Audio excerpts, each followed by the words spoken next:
نقول ذلك على لسانه وهو يواجه هذه المرأة التي خطف ابنها ذا 23 ربيعا بشظايا آلة قتله.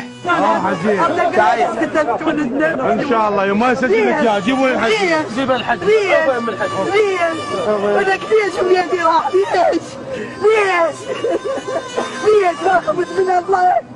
ما خفت من الله. ولك يا قايل اريد فلوس انا اعطيك فلوس. يا قايل اريد بيتي انا اعطيك بيتي. يا قايل يا اريد ايتن عيوني انا اعطيك عيوني. لك ليش قتلت ولادي؟ ليش خليتني روحي نايمه عليه؟ ليش؟ ما خفت من هذا. ولك هذا الله. لك ما عندك مرض. يمه ولك خليتني حسرة في قلبي عليه. ولك حسرة في قلبي والله. لك حسرة عمره 23 سنة. ولك شوي صغير. ولك والله يخاف من القبر يخاف.